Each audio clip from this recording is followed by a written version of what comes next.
6 மணிக்கு.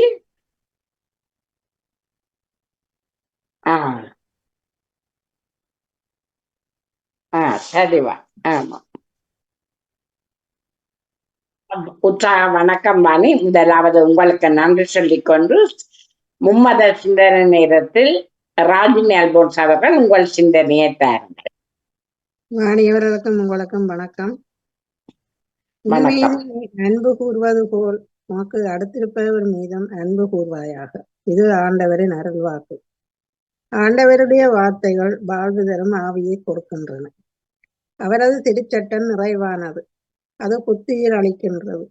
ஆண்டவரின் ஒழுங்குமுறை நம்பத்தக்கது, எளியவருக்கு அது ஞானம் அளிக்கின்றது. ஆண்டவரின் நியமனங்கள் சரியானவை, அவை இதயத்தை மகிழ்விக்கின்றன.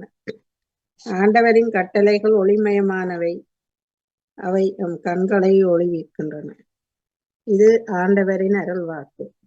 இறைவா உமக்கு நன்றி.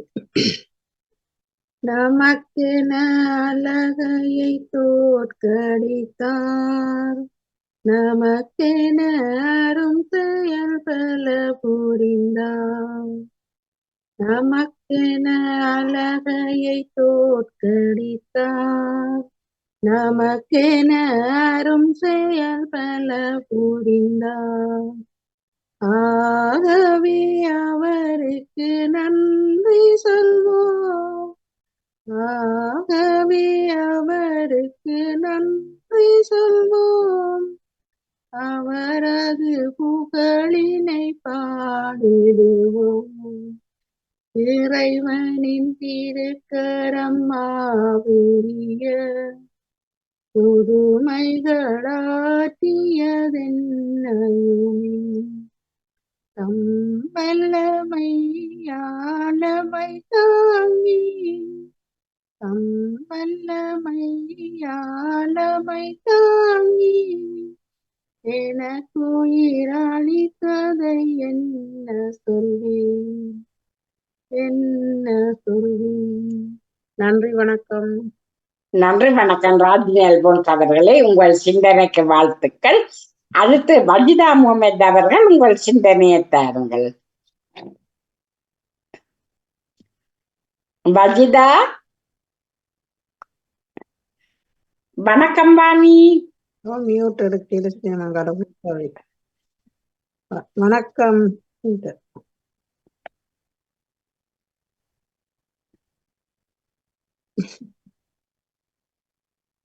இல்ல இல்ல வருகிறது வாணி.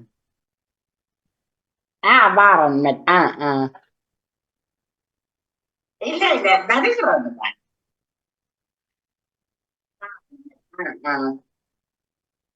வரையில்தான்.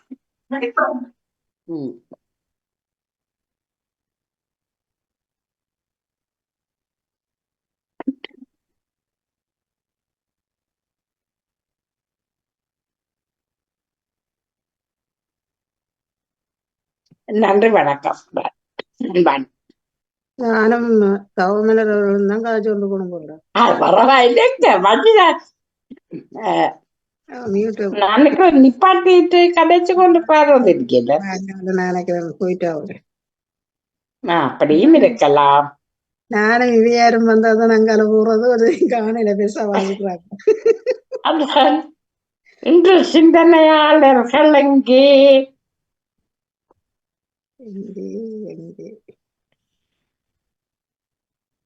ராஜினி, இன்று ஏதாவது வெளியில் போக வேண்டிய அலுவல்கள் இருக்கிறதா? அதான் மூடமா இருக்குது. இதுக்கு போகணும். இங்கும் அப்படி டாக்டர்கிட்ட போகணும். டாக்டர்கிட்ட போனா கன நேரம் செல்லும். அப்ப நேற்று போயில இன்றைக்கும் ஆக்களை பார்த்துதான் போனோம். எங்கட ரோட்ல கார் கொஞ்சம் குறைஞ்சிருந்தா அவர்கிட்ட குறைவாண்டு தெரியும். நிறைய கார் நண்டுதானா ஜனமாண்டு தெரியும்.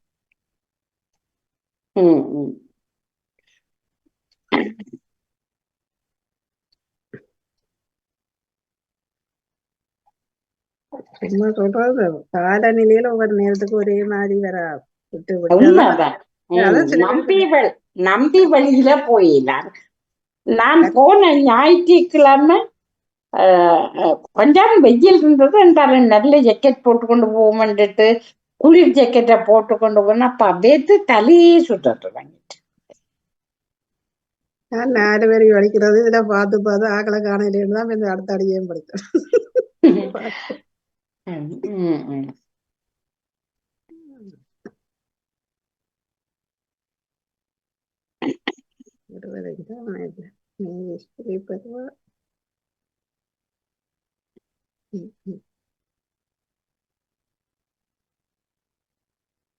உண்மைதான். அப்படி ஆனா ஆனா ஆனா வாணி நீங்கள் அதை கொண்டு வரணும். நானும் அதிகமா பார்த்துருக்கேன். இங்க அது விடுறது அது உண்மையா.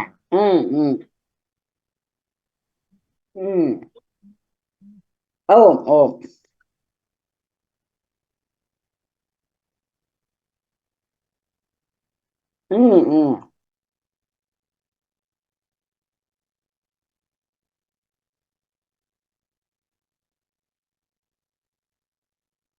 ஆனால் வாணி உங்கள் சத்தம் வரவில்லை தானே?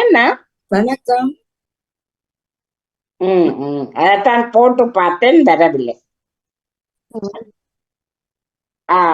வணக்கம் நேவிஸ் அவர்களே, உங்கள் சிந்தனையை தாருங்கள். நன்றி நன்றி. என்பதாக எடுத்துவிட்டு நன்றி வணக்கம். நன்றி. அனைவருக்கும் இனிய காலை உற்சாக வணக்கத்தை கூறிக்கொண்டு, அனைவரும் நலமாக இருக்கிறீங்களா? உற்சாகம் உற்சாகம் வாணி. ஆமாம், அனைவருக்கும் இனிய காலை உற்சாக வணக்கங்களை கூறிக்கொண்டு, அமைதியான இந்த நாளை எங்களுக்கு தந்த இறைவனை நாங்கள் வாழ்த்தி போற்றி வணங்கிக் கொண்டு, என்னுடைய நற்சிந்தனை தொடர் இன்று என்னுடைய நற்சிந்தனை தொடர் இன்று 1521 என்றும் கூறிக்கொண்டு, இன்றைய திருப்பாடல் ஆண்டவர் திருச்சட்டப்படி நடப்போர் பேர் பெற்றோர் என்கின்றது. இன்றைய திருப்பாடல் 19. மன்னிக்கவும்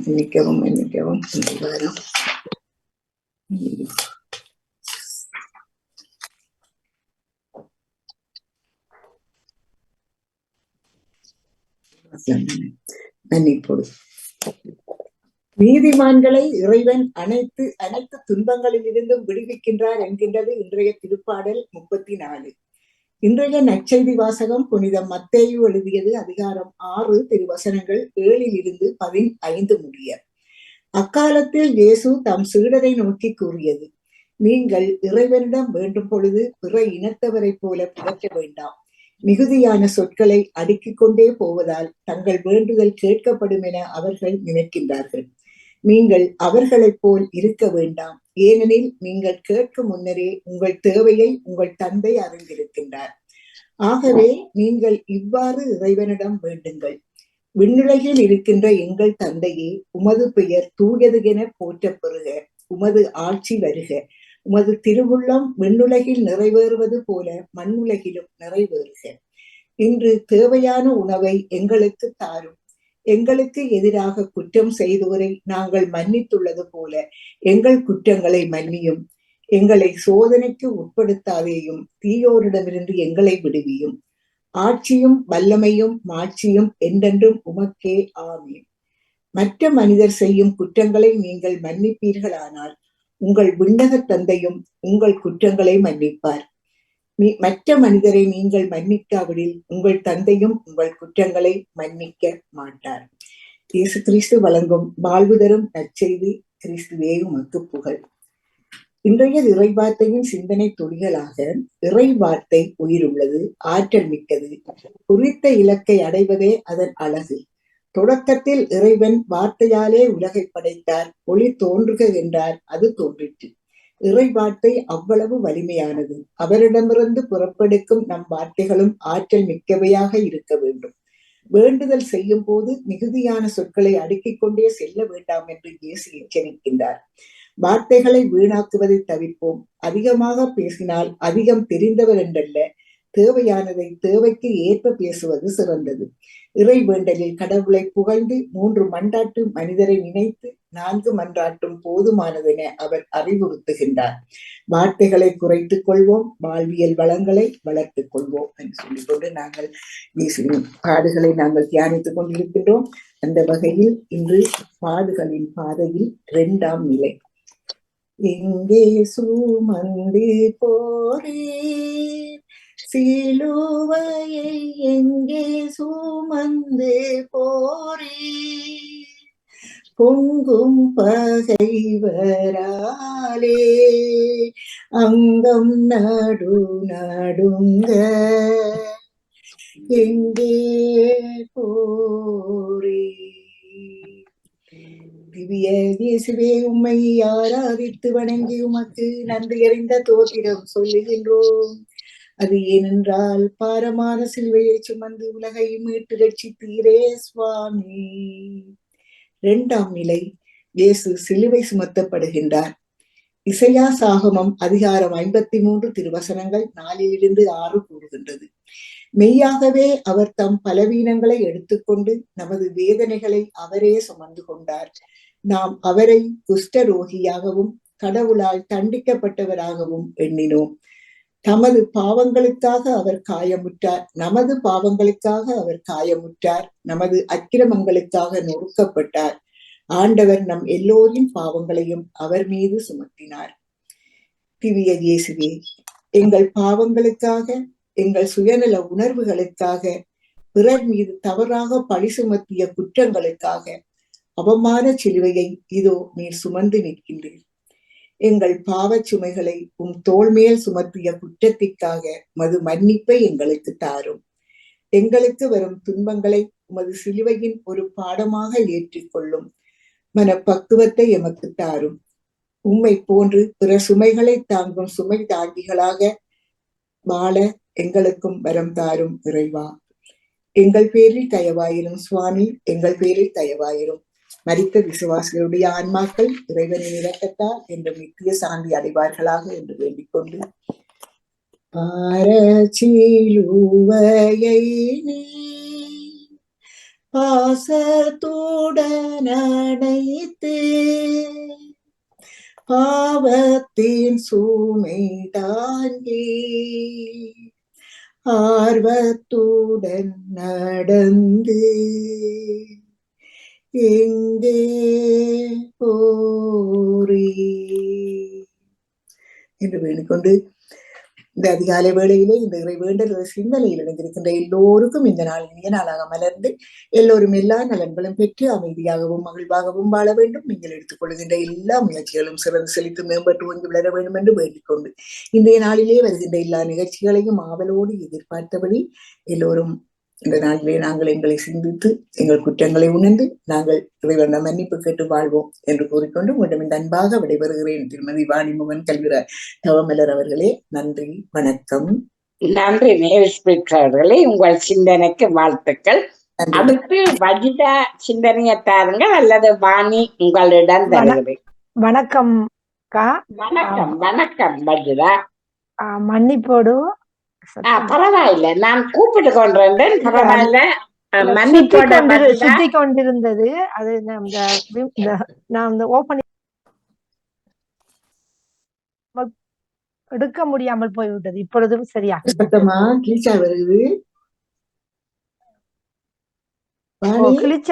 கேட்கின்றது.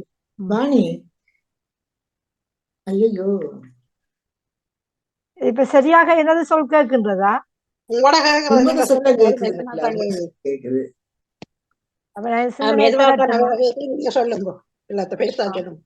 நோன்பு கற்றுத்தரும் பாடம். நோன்பு காலம் ஆரம்பிக்கின்றபடியா அது எப்படியான பாடங்களை கற்றுத்தருகின்றது என்பதுதான் இன்று எனது சிந்தனையாக அமைகிறது. அனைவருக்கும் சிறப்பான வணக்கத்தையும் தமிழரக்கா உங்களுக்கும் வாழ்த்துக்களையும் கூறிக்கொண்டு எனது சிந்தனைக்கு வருகின்றேன். முதலாவது, இந்த நோன்பு தன்னடக்கத்தை கற்றுத்தருகின்றது. எப்படி அந்த தன்னடக்கத்தை கற்றுத்தருகிறது என்றால், உடல் இச்சை, பாலியல் உணர்வு மனிதனுக்கு இயற்கையாகவே கொடுக்கப்பட்டுள்ளது. இது முறையற்று முறையற்றும் செயல்படுகின்றது, முறையோடும் செயல்படுகின்றது. இந்த பாலியல் உணர்வுகள் இந்த முறையற்று நாங்க செயல்படும் போது பல பக்க விளைவுகளையும் பல பிரச்சனைகளையும் கொலையில கூட கொண்டு முடியக்கூடியதாக இருக்கு. இது எப்படி அந்த எங்களுக்கு தன்னடக்கத்தை தருகுதுண்டா, ஒரு கணவனுக்கும் மனைவியும் அவங்க முறையான முறையில் அந்த பாலியல் உணர்வுக்குள்ள செல்லக்கூடிய வாய்ப்பு இருக்கிறது. அந்த அந்த அந்த தன்னடக்கம் அந்த நோன்பு காலம் முடியும் காட்டிலும் அந்த பாலியல் உறவுக்குள் ஏற்படக்கூடாது என்ற ஒரு இது வந்து இருக்கிறது. அந்த அதுக்கான முறைகள் இருக்கிறது. அதனால் இந்த தன்னடக்கம் உங்களுக்குள்ளே அந்த தன்னடக்கத்தை நாங்க ஏற்படுத்தி கொண்டு இருப்போம். இந்த நோன்பு காலம் இப்படி நாங்க நடக்கக்கூடாது, அது கூடாது, இந்த நோன்பு இருக்கிற நேரம் என்று சொல்லி அந்த தன்னடக்கத்தை எங்களுக்குள்ளே விதைச்சு தருகின்றது இந்த நோன்பு ஒரு பயிற்சியாக. அந்த அது முதலாவதாக இருக்கிறது. இரண்டாவது, கோபத்தை அடக்குதல் கட்டாயம். இப்ப நோன்பு காலங்கள்ல இந்த கோபத்தை நாங்க கட்டாயம் அடக்கி கொள்ள வேண்டும். இது ஒரு பயிற்சி தான். இந்த 11 மாதமும் இந்த நாங்க 11 மாதமும் நாங்க நடந்து கொள்ற விதம் எல்லாம் இருந்து ஒரு மாதம் பயிற்சி அளிக்கப்படுகின்றது. வருடங்கள் தோறும் இந்த ஒரு மாதம் பயிற்சி அளிக்கப்படுகிறது.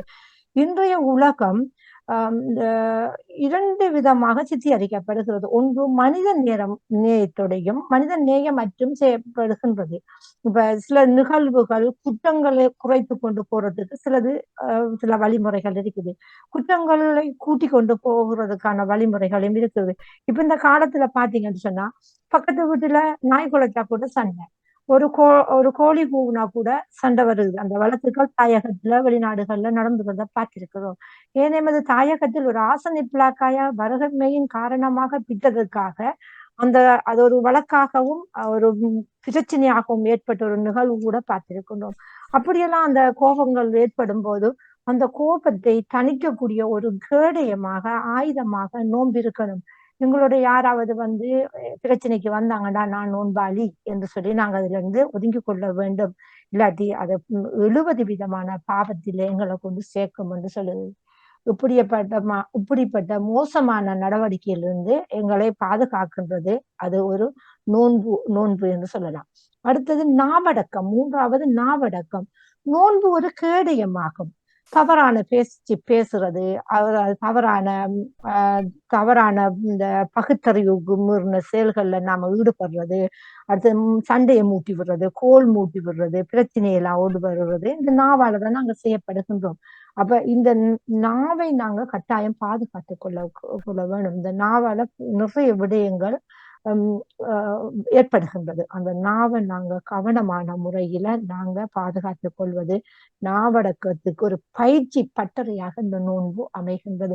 அதிகமாக நல்லபடியாக குர்ஆனை ஓதணும், தேவையில்லாத விஷயங்களை நாங்க கேட்காம தேவையான பிரச்சனையில இல்லாம அதுல நாங்க இப்ப களிமா, அடுத்தது நாங்க செய்யற திக்ருகள், இறைவனுக்கு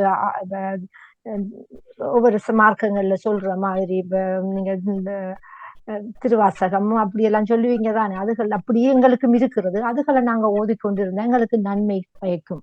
அடுத்தது உணவு கட்டுப்பாடு.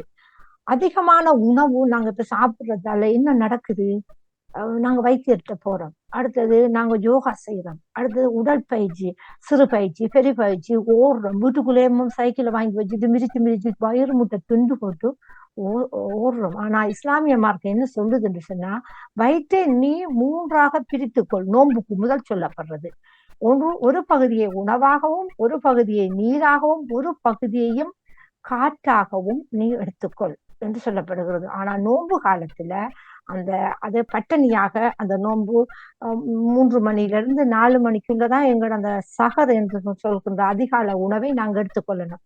சூரிய உதயத்துக்கு முதல். அதுக்கு பிறகு சூரிய மறைவுக்கு பிறகுதான் நாங்க ஆகாரத்தையாவது நீராவது எடுத்துக்கொள்ள வேண்டும். உமிழ் நீரை கூட நாங்க விழுங்கக்கூடாது. அடுத்தது பகலையில நாங்க நீராடக்கூடாது, இரவையில நீராட வேணும். ஏன்னு சொன்னா இங்கு நாங்க நீராடலாம்.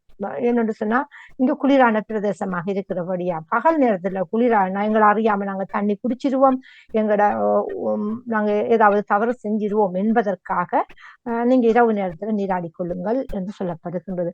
அப்ப அந்த உணவு கட்டுப்பாடு அது விதைக்கப்படுகின்றது.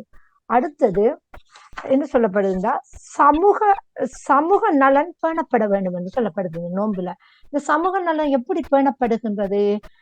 வறுமை கூட்டில் இருக்கின்றவர்களே நாங்க கவனிக்கக்கூடியதாக இந்த நோன்பு மாதம் சிறப்பாக இருக்கிறது. நோன்பு ஆரம்பிச்சதுக்கு உடனே என்ன செய்வாங்கன்னு சொன்னா, நாங்க இவ்வளவு காலமும் அந்த 11 மாதமும் நாங்க உழைத்திருக்கின்ற பணம், எங்கள்ட அசைகின்ற சொத்து, அசையாத சொத்து, ஒரு பெண்கள் சொன்னா 8 பவுனுக்கு மேல பெண்கள்கிட்ட நகை இருக்கக்கூடாது. அந்த நகைக்கான வரியை நாங்க கொடுக்கப்பட வேண்டும். 2 வீடு இருந்தா ஒரு வீடு வாடகைக்கு நாங்க ஒடுக்கப்பட்டிருந்தா நாங்க வாழ்ற வீடு தவிக்கப்பட வேண்டும். அந்த வருமானம் வருகின்ற வீடு கணக்கெடுக்கப்பட வேண்டும். அதுல இருந்து 100க்கு 2.5% கட்டாயம் கொடுக்கப்பட வேண்டும். இது எந்த பணம் தானே நாங்க கொடுக்க கூடாதுன்னு சொல்லக்கூடாது. ஏன்னு சொன்னால் ஐரோப்பிய நாடுகள்ல கூட, நான் வாழ்கின்ற அந்த நெதர்லாந்து நாட்டுல கூட மே மாசம் 1ஆம் தேதியில இருந்து பிளாஸ்டிங் என்று சொல்லுவார்கள். பிளாஸ்டிங்னா வரி கணக்கிடப்படுகின்றது. அந்த வரி 25,000 ரூபாய்க்கு 1000 ரூபாய்க்கு மேல ஒருவர் வருமானம் பெற்றார், பார்ட்னராக இருந்தா, ஒரு வீட்டுக்கு வருமானம் இருந்தா நாங்கள் வரி செலுத்த வேணும். அது 1 யூரோ கூட இருந்தாலும் சரி. அப்படித்தான் இந்த இஸ்லாமிய கணக்கு பாருங்க, 1400 ஆண்டுகளுக்கு முதலே இந்த ஏல வரி விதிக்கப்பட்டிருக்கிறது. அப்ப அந்த வரியை நாங்க கட்டாயம் கொடுக்க வேணும். அது படிக்கிற பிள்ளைகளாக இருக்கலாம். அப்படியா இருந்தா அந்த பணத்தை எப்படி கொடுக்க வேண்டும் என்று சொன்னா, நோன்பு ஆரம்பித்ததுல இருந்து நோன்பு தொழுகைக்கு முதல் கொடுக்கப்பட வேண்டும். அந்த பிளாஸ்டிங்கும் அப்படித்தான். மே மாசத்துக்கு முதல் நாங்க கொடுக்க முடியும், அடுத்த மாசம் நாங்க நிரப்ப முடியாது. பாருங்க எவ்வளவு அழகாத வகை இருக்குது அந்த காலத்துல. அப்ப அந்த பணத்தை நாங்க கொடுக்கப்பட வேண்டும். அது ஏழைகளுக்கு கொண்டு போய் கொடுக்கணும். குடும்பங்களுக்கு கொடுப்பது குறைவாக இருக்கிறது. கடன்பட்டவோர் குமர்களுக்கு செய்து கொடுக்கலாம். அடுத்தது மலசல கூடங்கள், அப்படி என்ன நடக்குதோ அதை கொடுக்கலாம். அதை கொடுத்து முடிச்சிட்டோம்ல, அதை கொடுத்ததுக்கு பிறகு நாங்க என்ன செய்ய வேண்டும்னா, தலை அரிசி என்று சொல்லப்படுகின்றது. இதுவும் கட்டாயம் கொடுக்கப்பட வேண்டும். தலையரசி ஏழைகளுக்கும் கடமையானது ஒன்று. சகாத் என்பது இந்த ஏழை வரி என்பது வசதி படைத்தவர்களுக்கும் வருமானம் பெறுபவர்களுக்கும் மட்டும்தான் கட்டாயம் கொடுக்க வேண்டும் என்று சொல்லப்படுது. ஆனால் தலையரிசி எல்லோருக்கும் கொடுக்க வேணும். 2 கொத்து அரிசி தான். நாங்க என்ன அந்த நாட்டுல என்ன தானியங்களை நாங்க பாவிக்கணும். இப்ப எமது நாடாக இருந்தா நெல், அந்த அரிசி. வேற நாடுகள் இருந்தா கோதுமை, அவங்க சாப்பிடுறாங்கன்னா கோதுமை, அதை கணக்கெடுத்து, இப்ப எங்கட வீட்டுல இப்ப என்னோட இருக்கிற குழந்தைகள் 4 பேர் நாங்க இருக்கோம்னு சொன்னா, ஒரு ஆளுக்கு 2 கொத்து அரிசி மாத கணக்கெடுத்து நாங்க அந்த அரிசி ஏழைகளுக்கு கொடுக்க வேணும். அதே போல நோன்பு ஆரம்பித்தவுடன் பேரிச்சம்பழம், சீனி, அடுத்தது சன்குயிக் என்று சொல்லி அந்த கரைக்கக்கூடிய அந்த பானம், அதுகளையும் நாங்க கூடுதலாக இணைத்து கொண்டு நாங்க கொடுக்கலாம். அப்ப இந்த அரிசி எப்படி கொடுக்கப்பட வேண்டும் என்று சொன்னா, நோன்பு தொழுகைக்கு முதல் கொடுக்கப்பட வேண்டும். அதுக்கு பிறகு நீங்க கொடுத்தோம்னா அது தர்மமாக எழுதப்படும், சகாத்தாக கொடுக்கப்பட மாட்டாது. இப்ப நாங்க இந்த சகாத்தை கொடுக்காவிட்டால் என்ன நடக்கும்? எங்களோட வாழ்வாதாரத்துல வருமானம் பெருக்கப்படாது. எங்களுக்கு இறைவன் யாரும் கேட்க போறதில்லை. எனக்கு ஏன் நீ சக்காத்தை கொடுத்தியா இல்லையா என்று யாரும் கேட்க போறதில்லை. ஏன்னா அது நான் உழைச்ச பணம். ஆனால் இறைவன் ஒருவன் கேட்பான். ஏனென்று சொன்னா, அந்த உடல் சக்தியையும் அந்த பலத்தையும் தந்தது இறைவன் என்ற ஒரு நம்பிக்கை எங்களுக்கு இருக்கணும். அதுதான் தக்குவா என்று சொல்ற நம்பிக்கை. அந்த நம்பிக்கை மூலமாக இறைவன் தந்ததை பகிர்ந்து கொடுப்பது சிறப்பாக இருக்கும். அதே போல இந்த நோன்பு காலத்தின் சிறப்பு என்னன்னு சொன்னா, நாங்கள் நோன்பாளிகளை அழைத்து நாங்கள் நோன்பு திறக்க வீட்டுல வைக்க வேண்டும். இல்லாவிட்டால், அப்படி அவங்களுக்கு வராவிட்டால், நோன்பாளி திறக்க இயலாம இருக்கிற நோன்பாளிகளுக்கு அந்த நோன்பு திறக்கக்கூடியத நோன்பு திறப்பதற்கு முதல் கொடுத்தனுப்ப வேண்டும். நோன்பு திறந்ததுக்கு பிறகு மிஞ்சிருக்கிற கஞ்சியையும் மிஞ்சிருக்கிற சம்சா பெச்சிசை நாங்க கொடுப்பது கூடாதுன்னு சொல்லப்படுகிறது. நோன்பு 6 மணிக்கு திறக்கிறேன்னு சொன்னா, நீங்க 4 மணிக்கு 5 மணிக்கு அதை வீட்டுக்கு அனுப்பிடுங்க அவங்களுக்கு. ஏன்னு சொன்னால் அவர்கள் இன்னொரு இடத்துல ஆயத்தப்படுத்தாமல் இருப்பார்கள், இன்னொரு இடத்துல எதிர்பார்க்காம இருப்பார்கள். அந்த நோன்பு திறப்பதற்கு முதல் நீங்கள் கொடுத்து விட வேண்டும். பழையதை கொடுக்க கூடாது. நோன்பு திறந்ததுக்கு பிறகு நீங்க கொடுக்க கூடாது. அப்படி திறந்து உங்களுக்கு நேரம் இல்லாட்டி நீங்க கொடுக்காம விடணும். இல்லாட்டி அவங்கள்ட்ட அறிவிக்கணும், நாங்க கொண்டு தாரோம், நீங்க கொஞ்சம் இருங்க, என்னோட வீட்டுல ஒத்தருமை இல்லை, அதை கொண்டு தாரோம் என்று அறிவிக்கப்பட வேண்டும் என்று சொல்லப்படுகின்றது. இப்ப இந்த நோன்பு 3 விதமாக பிரிக்கப்படுகின்றது. எப்படி என்று சொன்னா, 30 நாட்கள் நோன்பு கட்டாயம் நாங்க நோக்க வேணும். தலைப்பிறை ரமலான் பிறை ஆரம்பித்ததுல இருந்து அடுத்த அந்த நோன்பு முடிகின்ற பிறை முதல் பிறை வரங்காட்டிலும் அந்த நோன்பு நாங்க நோக்கப்பட வேண்டும். 3 பத்துக்களாக அருளப்படுகின்றது. முதல் பத்து ரஹ்மத், அருட்கொடைகளின் மாதம் என்று சொல்லப்படுகிறது. அருள் இறைவன் வணங்கி அள்ளி வழங்கி கொண்டே இருப்பார். தர்மம் மூலமாக நாங்க கொடுக்கறதுல நாங்க ஓதுறோம், தொழுகிறோம், அல்லாவுக்காக இருக்கிறோம். அதுக்காக எங்களுக்கு அருட்புடையின் 10 நாட்களாக பிரிக்கப்படுகின்றது. அடுத்தது மிக்பிராத் என்று சொல்லப்படுகின்ற பாவ மன்னிப்பின் 10ஆக சொல்லப்படுகின்றது. நாங்க தெரிந்து தெரியாமலும் இரவையில செய்திருப்போம், கண்ணால செய்திருப்போம், மூக்கால செய்திருப்போம், வாயால செய்திருப்போம், காலால செய்திருப்போம், எத்தனையோ பாவங்கள் செஞ்சிருப்போம். ஒரு மனசை நோக வச்சிருப்பேன், இல்ல நான் மனசால எண்ணிருப்பேன். அந்த பாவங்கள் பிள்ளைகளுக்கு செஞ்சிருப்பேன், கணவனுக்கு செஞ்சிருப்போம், அயலவர்களுக்கு செஞ்சிருப்போம். அந்த பாவங்கள் எல்லாம் மன்னிக்கப்படுற காலம். திரையின்றி அல்லாஹ்விட்டு நாங்க கேட்கிற பிரார்த்தனைகள் அங்கீகரிக்கப்படுற மாதம் இது. அப்ப நிறைய நாங்க பாவ மன்னிப்பு கேட்கணும் இறைவன். எங்களோட கண்ணால ஓடுற தண்ணி இறைவனுக்கு நாங்க நினைச்சாலே போதும். எங்களுக்கு கண்ணால தண்ணி ஓடணும் இல்லை, நான் செஞ்ச பாவத்தை மன்னிச்சிருந்து மனமுருகி கேட்கப்பட வேண்டும். அந்த 10 நாட்கள். அடுத்தது நஹாத் என்று சொல்லப்படுகின்ற இறுதி 10 நாட்கள் நரக விடுதலையிலிருந்து மீட்சி தரும் 10 நாட்கள் ஆகும். அதுல முக்கியமாக லைலத்துல் கதீர் என்று சொல்கின்ற ஒரு இரவு இருக்கின்றது. அது ஒற்றைப்பட இரவுகளில் இறங்கப்பட்டுள்ளதாக சொல்லப்படுகிறது. அந்த 10 நாட்களில் நீங்கள் அந்த ஒற்றைப்பட நிறங்களில் தேடிக்கொள்ளுங்கள். 1000 மாதங்களை விட சிறப்பான ஒரு நாள் அங்கு இருக்கின்றது. நான் அடுத்த வாரம் அதுகளை பற்றி நோன்பு நேரங்களில் சொல்லிக் கொள்கின்றேன். இப்ப அந்த நோன்பை ஏற்றிருக்கிற நேரத்தில் எல்லோருக்கும் நாங்கள் கேட்கிற பிரார்த்தனை கட்டாயம் நிறைவேற்றப்படும் என்ற நம்பிக்கை இருக்கிறது. எல்லோருக்கும் உடல் ஆரோக்கியத்தையும் நாங்கள் செய்த பாவங்கள் யாவற்றை மன்னித்து இந்த உலகத்தில் வாழ்கின்ற அத்தனை மக்களும் சந்தோஷமாக சகோதரத்துவமாக வாழ வேண்டும். நாங்க என்ன பாவம் செஞ்சிருந்தாலும் எங்களை மன்னிச்சு, நாங்க கண்ணால கையால காலால செய்த பாவங்கள் எல்லாவற்றையும் மன்னித்து யாரெல்லாம் எங்களுக்கு நரகத்தின் வேதனையிலிருந்து எங்களை பாதுகாத்து எங்களுக்கு சொர்க்கத்தின் வாயில கொண்டு எங்களோட உமா வாப்பா எங்களோட உறவுகள் அவங்க எல்லாம் கபராளியாக அவங்க மரணத்துல வாழ்ந்துட்டு மரணத்தின் அனுபவிச்சுட்டாங்க. அந்த மரணத்தை நாங்க எண்ணிக்கொண்டிருக்கின்றோம். அந்த மரணத்துக்கு முன்பு நாங்க செய்த பாவங்கள் எல்லாத்தையும் மன்னித்து எங்களுக்கு சொர்க்கத்தில வாசனையை தருவாயாக என்று கேட்டுக்கொண்டு அக்கா எல்லோருக்கும் பிரார்த்தனை செய்து கொண்டு நான் விடைபெறுகின்றேன். நன்றி, வணக்கம். நன்றி வஜிதா முகமது அவர்களே, உங்கள் சிந்தனைக்கு வாழ்த்துக்கள். அடுத்து வாணி பாலன் அவர்கள் உங்கள் சிந்தனையேற்றார்கள். மன்னிப்புடன் பாலன் 9 மணிக்கு நீங்க 9 மணிக்கு வர பாருங்க. இந்த அடுத்த நிகழ்ச்சிகள் இருப்பா வாணி அந்தரப்பட்டு கொண்டிருப்பார். மன்னிப்புடன் இப்போது உங்கள் சிந்தனை. நாளைக்கு வரும். இல்ல தாருங்கள் பாலன், 1 நிமிடத்தில் அந்த மன்னிப்போட மற்ற நாள்ல அப்படி செய்யுங்க. தாருங்கள்.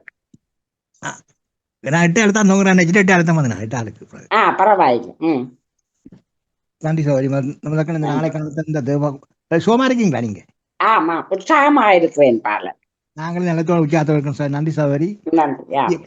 அப்படி முதற்க இந்த நாளைக்கான தந்த என்றென்றும் ஜீவனோடு இருக்கின்ற இயேசுராஜனுக்கு இருதயத்தின் ஆழத்திலிருந்து கொடான கோடி நன்றிகளை சொல்லிக்கொண்டு எங்களோட பாமத்தின் அதிபர் எங்களோட அன்பு சகோதரர் திருவாளர் அனமோன் குடும்பத்தினரையும் மற்றும் பாமத்துக்கடன் சிறப்பிக்கின்ற அனைத்து குடும்ப உறவுகளையும் மற்ற எல்லோரையும் இயேசப்பாதாமை நீங்கள் நிறைவாக என்றென்றும் சகல ஆசீர்வாதங்களாலும் அவரை நீங்கள் தினமும் ஆசீர்வதித்து வளர்த்தவன்னு சொல்லி இயேசப்பாவோட பிரார்த்தனை எடுத்துக்கொண்டு அன்றிலிருந்து ஈச்சமுடைய பாலன் தொடர் இலக்கம் சோதரி 470 சொல்லிக்கொண்டு வளமை போல புனித லூக்காலிருந்து சுவிசேஷம் 7ஆம் அதிகாரம் இறைவார்த்தைகள் 27-35 முடிய.